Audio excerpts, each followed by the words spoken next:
Урматтуу мекендештер, бул жаратылыштар алаңыз, бул деген Ала Арча Бишкек шаарындагычы. Ал эми Россия шаарында такси тармагында ким иштесе, ушул Келечек паркын сунуштамакчымын. Такси парктын проценти эси трудовой менен иштесеңиздер 2%, үч рубль алат. Ал эми самолет болуп иштесеңиздер 2%. Негизи эле бул парк өтө жакшы парк. Көптөн бери иштешип келем. Эч кандай проблема болгон эмес, и болбойт дагы. Так что Куба таксиден келип иштейсиздер. Ассаламу алейкум мекендештер, Куба такси каналына кош келипсиздер, арбаңыздар. Бүгүнкү чыгарылышта ушул машина тууралуу болмокчу. Бул машинанын аты Voyage Dream. Анткени Москва шаарындагы таксисттер бул машинага өтө кызыгат да. Бул машинада 3 тариф бар. Бизнес, премьер, круиз. Акчаны прям нормально табат да. Так что каналды алыстабаңыздар, ушул машинаны боюнча айтып бермекчимин. Бул машинаны кыргыз мекендешибиз билет. Ал бала ошон боюнча түшүндүрүп берет. Так что кеттик. Мына мекендештер. Бул жигиттин аты Эрмек. Ассаламу алейкум Эрмек бай. Алейкум ассалам. Кандайсың? Жакшысыңбы? Салам алейкум Куба такси подписчиктери. Жакшы жүрөсүңбү? Иштериң кандай болот? Болот, акырындап иштеп атабыз. Ушундай машина минсе, ушундай өмө менен кийишке керек бай. Бул тарифте эме дресс-код бар. Обязательно галстук менен пиджак болуш керек. Пиджакты 25 градустан өйдөрү чыкса, анда чечсе болот. Галстук чечилбейт. Бул эми өзү канча сомдук костюмчум? Бул өзүбүз эле кыргызбай эле Садоводдон алганбыз 15 миңге. Ошондой эле алып. Жана башкаларда болуп, эмне кийинбейсиңби? Судар, мудар. Жок. Биз карапайым эле элбиз дегенде. Эрмек бай, өзүң жөнүндө кичине айтып берчи. Каяктан болосуң Кыргызстандын? Качан келдиң эле? Өзүм Көлдөн болом. Тоң району Баканбай айылынан. Бишкекте жашайбыз. Канча жылкысың? 95-жылкымын. 95-сиң, Үйлөнгөнсүң, семья бар. Үйлөнгөн, семья бар. Канча балаң бар? Пока бала жок. Жокпу? Жакшы. Кайсы жылы Москвага келдиң эле? Мен 21-22 жылы келгем. Ошондон бери. Ошондон бери такси иштейсиңби же? Жок, башында такси баягы эле биз биринчи келгенде такси водитель катары такси болдук. Анан автобуста иштедик Москванын ичинде. Андан чыгып грузовойдо иштедик. Анан кайра таксиге чыктык дегендей. Анан таксиден көтөрүп мына ушуга жеттик. Ооба. Кадимкидей эле жана баштагансың экономдон. Ооба, кадимкидей эконом, еще жаңы жылдын астында механик пол алып алып, биринчи чыгып, коркпой, үрүкпөй эле чыгып иштеп кеткенбиз. Автобус деп калдың. Автобуста деле жанагындай государственный жана Сложно государственный Москванын ичи боюнча. Ошону дейм макташат го, жакшы табат депчи. Эмнеге иштебей койдуң? Мен иштеген маалда айлыктар бир аз азыраак болчу. Анан стабильность бар да аяктачы еще. Азыр айлыктар жакшы көтөрүлүп коюптур. Жакшы көтөрүптүр. Толтура бонустарды алыптыр. В принципе иштесе деле болот автобуста.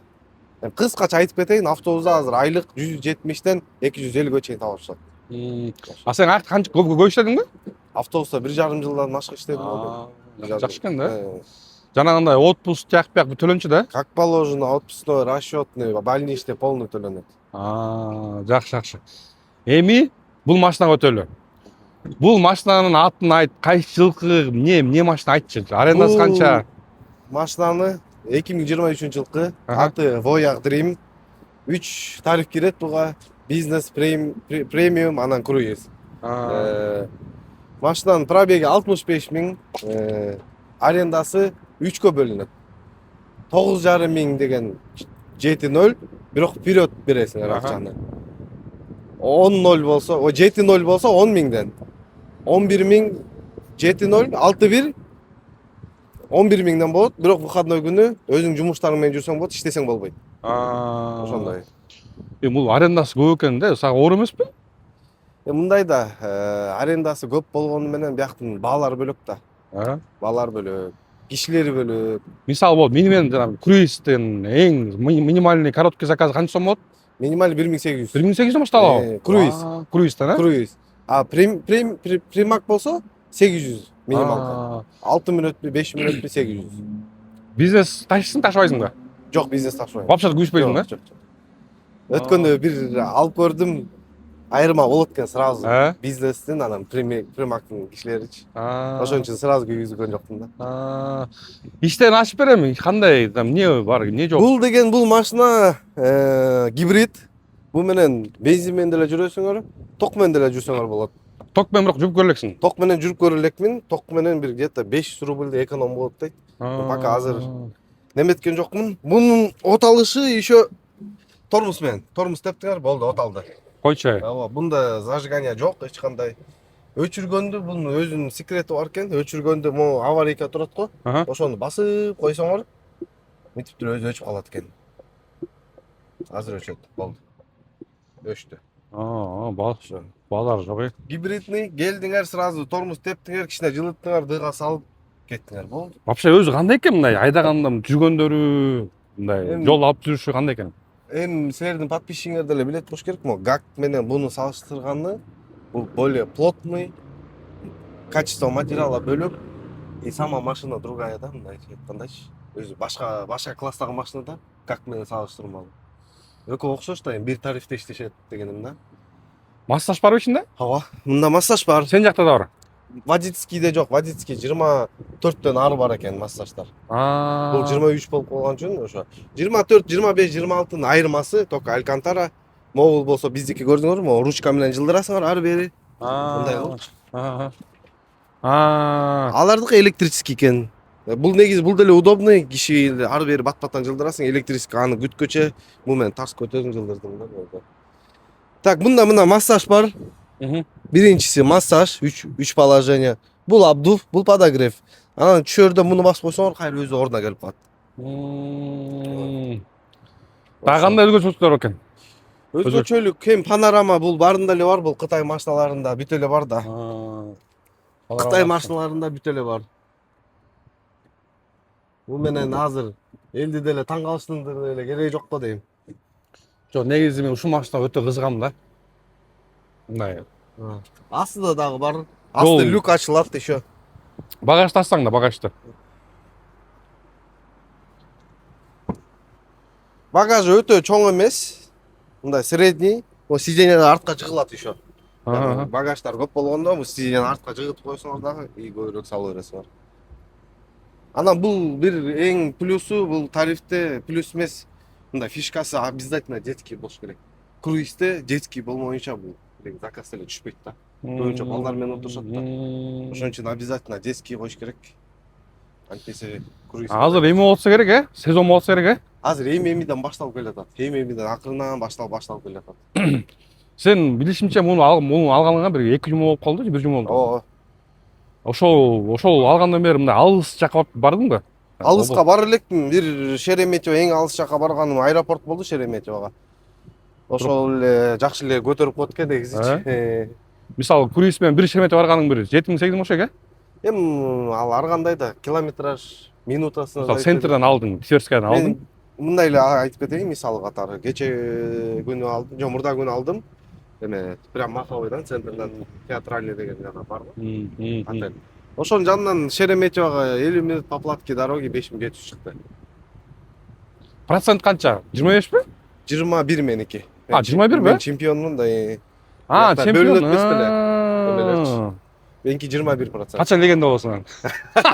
Легенда жеткирбей эле Кыргызстанга кетиш керек дегендейчи. Иштеп алып туруп кетиш керек Кыргызстанга. Бирок 4% деле мындай ощутимо да? Ооба. Күнүнө 1000 сом экен каласың да кете. Ооба. Кээ бир кезде жана гибкий деген бүйүбүз коебуз. Ошол менен деле мындай эсептеп алабыз да. Негизи бул тарифте негизи сен көптөн бери эле бизнес классасың да муну. Ооба, мен буга чейин бизнесте иштедим. Эмнеге мындай комфорт плюска иштебейсиң, экономда иштебейсиң мындай? Иштеп кой. Мындай да. Биз эми кыргыздар Москвада азбыз. Анан биз орусча кичине жакшыраак сүйлөйбүз башка өлкөлөргө карагандачы. Анан негизи биз болсо давно эле бизнес өйдө секиришибиз керек болчу. Биз могу комфорт, эконом, комфорт плюска көнүп алганбыз да. Элдер бат эле көнүп алат да. Андан чыккысы келбейт да. Чыгыш керек. Биз биякта арендадабызбы? Арендадан чыгып иштеп көрүш керек. Эчтеке жоготпойбуз. Анан салыштырып көрөбүз. Биякта эл кандай экен, кандай акча экен, кандай чаевый берет экен. Бияктан чай жакшы эсе болот. Балдар бар жумасына 2 жолу 5000ден алгандар бар. Бек болбой калды эми 1-5000ден алгандар бар. Анан бияктан кишилер бөлөкчө сүйлөшөт. Миллиондор сүйлөйт. Анан өзүнүн акыл эсине ошонун баары кирет да, анан өйдө өсүшүм керекмин деп. Мышление өзгөрөт да. Ооба, мышление бүт өзгөрөт экен да. Өсүшүбүз керекпиз, жашпыз дегендейчи. Эртеси күнү ойлош керек ошол баарын. Акырындан ошолорго окшоп ойлонуп баштайбыз да. Негизи таксиде көптөн бери иштейсиң да. А кээ бирлер алып берет го, таксинин иши болбойт, акчасы жукпайт деген чынбы мындай? Эми ал кишиден зависит этет го дейм, Кубайга. Ошондой бар го негизи. Кишиден эле зависит этет. Иштегендер иштеп эле атат. Алгандан алып эле жүрөт. Ой 20 миң деле таап алып алгандар бар да. Жумуш жок депчи. Эми ал буйрук да. Буйруган иштейсиң.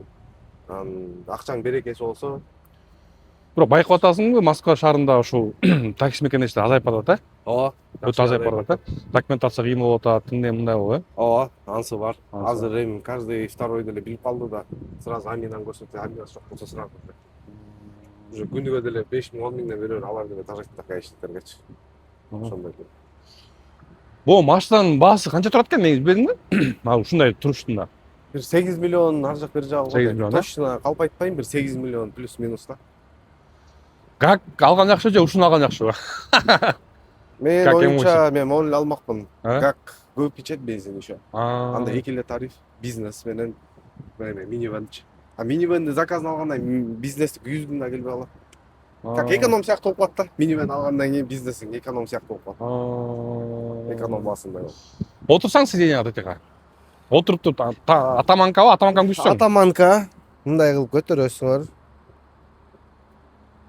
Өйдөгөстө көтөрөт. Бияк менен спинканы жаткырасыңар. Бул парлаконтикти чүрөсүңөр, как японский мындай билесизби? Мурун Япониядагылар ушундай чыгарчу эмес беле? Бул эми капитанский кресло да? Капитанский кресло ооба. Мынтип көтөрүп аласыңар, жаткырып аласыңар. Могу подушканы деле мындай кылып туруп өзүңөргө ылайыктуу аласыңар. Жазык болуп калат да. Эки четинен кармайт мындай кылып. Жатып алып кете бересиңер, болду. Сонун экен. Мага жакты, мен ушундай алайын деп корком да. Эмнесинен коркосуңар? Кымбат да кымбат. Эми өзүңөр иштей албай калсаңар, арендага деле алып койсоңор болот. Азыр арендага толтура издеп атышпайбы? Бул деген спросто бул машина, чем ГАКка караганда бул спросто. Анткени бул экономичный, күнүгө бензин 2 миң, 2,5 миң ашып кетсе кетет. Неме болуп атса электричество азыр эми ситуация болуп атат, бензин жок болуп, электричество заправка болгонго кеттилер. Иштей бересиң. Бул ошол Сон. айырмасы. Муну менен только алыс жолго чыксаң комфорт экен да. Бунда автопилот, круиз бүт бар да. Мен, например, ГАКка чыкканда эме автопилот коем, артынан ичип коюп кете берет. Койчу. Мында кармак алып, өзү талпаңдап кете берет. Базары жок. Мекенештер ушундай кыскача видео болду. Атайын силерге көрсөтүп берейин деп тартып атабыз, э? Ооба. Мекенештер ушундай колдон келсе ушундай мишнер тепкиле. Ооба. Жашоо биргелет дейсиң да. Рисковать эткиле, иштегиле. Главный рисковать этип чыгыш керек. Арендага жүргөндөр особенно айтам мен, көп кыргызга айтып келип атам. Чыгкыла иштеп көргүлө, көрмөйүнчө билбейсиңер депчи. Аренда аны мындай сары таксиге любой момент кирип кетесиңер. Бияка иштеп көрүш керек. Мына айырмасын сезиш керек, элдер кандай экен. Анан өзүңөргө вывод кыласыңар. Всё анда, аман болуңуздар, көрүшкөнчө. Салам алейкум. Мекендештер, свадьба, той, пой, любой нерсе. Питерге каласыңар, любой областка жеткиребиз. По-свойски сүйлөшөбүз, кыргызча ал жагын. Каласаңар, саатына каласаңар, бир поездка туда обратно, любой жака алып барып келебиз. Любой машина табабыз, аракеттебиз. Силерге кызмат кылабыз.